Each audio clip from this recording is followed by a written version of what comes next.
This is a reading from the poem of the Man God by Maria Valtorta, Volume 1, Episode 105. Jesus makes peace with his cousin Simon in the house of Mary of Alphaeus, 12th of February, 1945.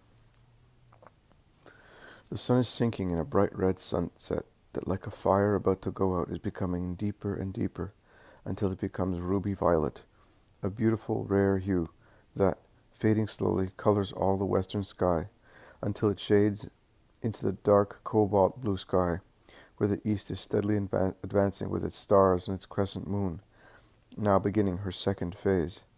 Farmers are hastening back to their homes, where spirals of smoke from the low little houses in Nazareth reveal that fires have already been lit. Jesus is about to go back to town, and contrary to the opinion of the others, he does not want anyone to go and inform his mother. Nothing will happen. Why upset her beforehand, he says. He is now in the streets. Some people salute him. Some whisper behind his back. Some rudely turn their backs and slam their doors when the group of the apostles passes by. Peter's miming is really wonderful, but also the others are somewhat worried. Alphaeus' sons look like two convicts.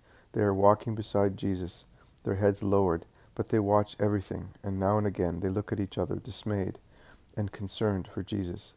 The Master, as if nothing were the matter, reciprocates the greetings with his usual kindness, bends down to caress the children, who in their simplicity do not side with anybody and are always the friends of their Jesus, who is always so affectionate towards them.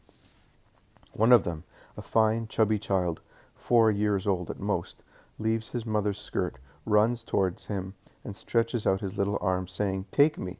And as Jesus satisfies him and picks him up, the child kisses him with his lips, soiled by the fig he is eating. And then he carries his love to the point of offering a little morsel of the fig to Jesus, saying, "Take it, it's good." Jesus accepts the offering and smiles at being fed by the budding little man. Isaac, laden with pitchers, is coming from the fountain. He sees Jesus, lays down the pitchers, and shouts, "Oh, my Lord!" running towards him. "Your mother has just gone back home. She was at her sister-in-law's. But have you received the letter?" he asks. "That is why I am here. Do not say anything to mother for the time being. I am going to Alphaeus' house first." Isaac, wise as he is, replies only, "I will obey you." He takes his pitchers and goes towards the house. "We are going now. You, my friends, will wait for us here. I will not be long." "Most certainly not. We shall not enter the morning house, but we'll stay outside over there. Is that right?" says Peter. Peter is right. We will remain in the street, but near you. Jesus bows to their wishes, but he smiles and says, "They will do me no harm. Believe me, they are not bad. They are only humanly passionate. Let us go." I see them in the street of the house, and then at the entrance to the kitchen garden. Jesus goes in first, followed by Judas and James. Jesus is now on the kitchen threshold. Inside, near the fireplace, there is Mary of Alphaeus, who is cooking and weeping. In a corner there are Simon and Joseph, with other men sitting in a small group. Amongst the men there is Alphaeus of Sarah. They are sitting there as silent as statues. It is probably their custom. I do not know. Peace to this house, and peace to the soul which departed from it. The widow utters a cry and makes an instinctive gesture of pushing Jesus back and placing herself between him and the others. Simon and Joseph stand up, gloomy and disconcerted, but Jesus pretends that he has not noticed their hostile attitude. He goes close to the two men. Simon looks as if he is already 50 years old or more, and stretches out his hands in a gesture of friendly invitation. The two brothers are more disconcerted than ever, but they dare not make any rude gesture. Alphaeus of Sarah is in a state of extreme agitation and is clearly suffering. The other men are expressionless, awaiting the outcome. "Simon, since you are now the head of the family, why do you not receive me? I have come to mourn with you. How much I would have liked to be with you in the hour of sorrow, but I was far away, through no fault of mine. You are a just man, Simon, and you must admit it." The man is still aloof. "And you, Joseph, whose name is so dear to me, why do you not accept my kiss? Will you not allow me to mourn with you? Death unites true affections, and we love one another. Why should there now be disunity?" "Because of your father. Died, a vexed man, says Joseph harshly. Because of you, our father died, a vexed man, says Joseph harshly. And Simon, you should have stayed here. You knew that he was dying. Why did you not stay? He wanted you. I could not have done more than what I had already done, and you know that. Simon, who is more fair, says, It is true. I know that you came and he sent you away, but he was ill and depressed. I know, and I said to your mother and your brothers, I bear him no grudge, because I understand his heart. But God is above everybody, and God wanted this sorrow for everybody. For me, because, believe me, I suffered as if a piece of my flesh had been torn from me. For your father, who in his sufferings understood a great truth, which had been obscured to him throughout his life. For you, as this pain gives you the opportunity of making a sacrifice which is more salutary than a sacrificed steer. And for James and Judas, who are now as mature as you, dear Simon, because this pain is their greatest burden, and it oppresses them like a millstone. It has made them adults, and of a perfect age in the eyes of God. What truth did my father see? Only one, that his own blood at the last hour was hostile to him, replies Joseph harshly. No, he understood that the Spirit is above blood. He understood the pains of Abraham, and because of that, he had Abraham to assist him, replies Jesus. I wish it were so, but who can assure us? I can, Simon, and more than I. Your father's death can. Did he not ask for me? You said so. I did. It is true. He wanted Jesus, and he used to say, At least my soul would not die. He can do it. I sent him away, and he will not come any more. Oh, to die without Jesus. What a horrid man you are. Why did I reject him? Yes, that is what he said. He would also say, and he asked me many times, Must I go? And I sent him away. Now he will not come any more. He wanted you. Your mother sent for you, but they could not find you at Capernaum, and he cried so much, and with his last ounce of strength, he took your mother's hand and wanted her beside him. He could hardly speak, but he said, The mother is somewhat the son. I am keeping her to have some of him, because I am afraid of death. Poor father.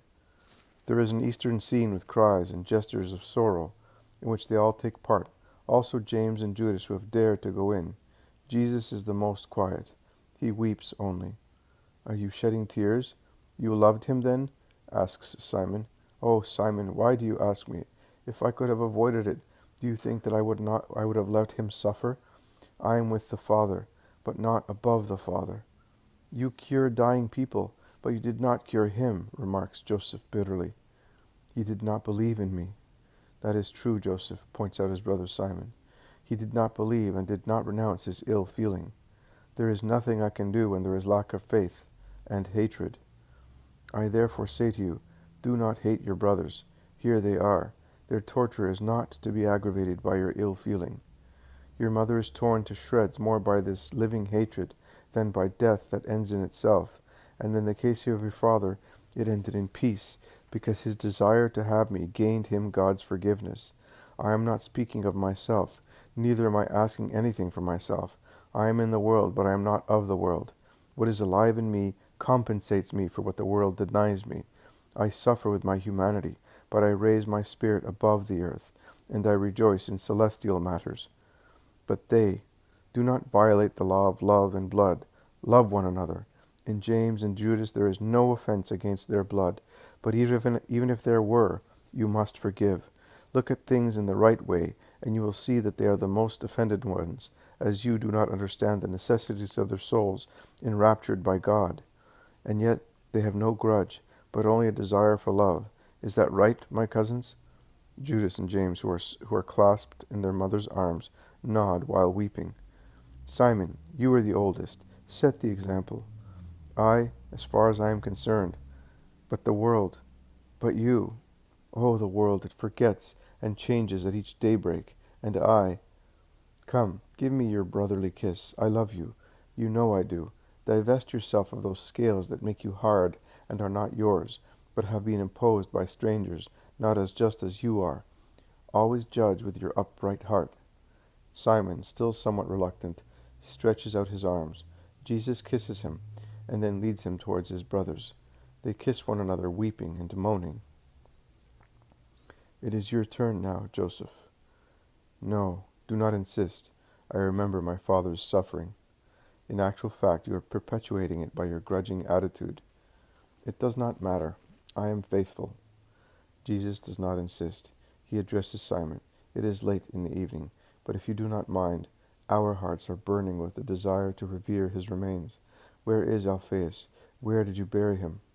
Behind the house, where the olive grove ends against the crag, a respectable sepulchre.